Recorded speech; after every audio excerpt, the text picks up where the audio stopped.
Magandang araw po sa inyo at welcome back dito sa ating panibagong video. At mga kapolitika, dumating na nga po sa Thailand itong si Atisa Manalo para dito sa kanyang arrival sa airport sa Bangkok. At kita nyo sa video na kung saan ay pinagkaguluhan siya at marami ang mga nagpa-picture sa kanya. Pero yung comment ng ating mga Filipino netizen dito sa social media is na-disappoint yung sila dito sa arrival look ni Atisa, dahil unang-una is hindi nila nagustuhan itong sinuot ni Atisa, at ang sabi ng mga netizen natin is inconsistent daw itong glam team ni Atisa, dahil sa kanila nakasalalay ang success at magiging resulta ng kompetisyon.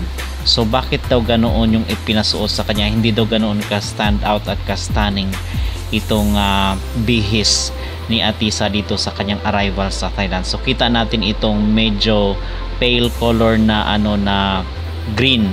Okay, so kasi green din yung pumunta itong si Catriona, di ba, nung arrival niya nung 2018. So siguro is medyo matingkad na kulay lang yung sinuot. Hindi natin alam kung dahil ito sa pagpanaw ng queen ng Thailand na si Queen Sirikit kung kaya ganito yung kulay. So kung ikukumpara natin itong si Atisa doon sa isinuot ni Catriona noong 2018, hindi may pagkakaila na mas maganda yung kanyang outfit arrival doon sa Thailand noong 2018. So hindi natin alam kung ano ang naisip ng kanyang glam team, pero sana yung sinuot niya is fit, medyo fit, diba? Most especially yung kanyang sa baba. So kita natin na loose. So hindi ko nagustuhan rin yung kanyang hindi ko masyadong nagustuhan yung kanyang isinuot. At yung kanyang, kasi ang sabi ng iba, merong mga nagko-comment na para lang daw attend ng binyag, parang attend ng kasal itong si Atisa. So hindi naman tayo nagko-comment dito mga kapolitika na basher tayo ni Atisa. Tayo is nagko-comment para rin ayusin ng glam team nila, dahil sa kanila nga nakasalalay ang magresulta ng kompetisyon. So marami ang na-disappoint at unfortunately is isa na ako doon, kasi akala ko iba yung maging styling ng buhok ni Atisa dito pag dating niya sa Bangkok.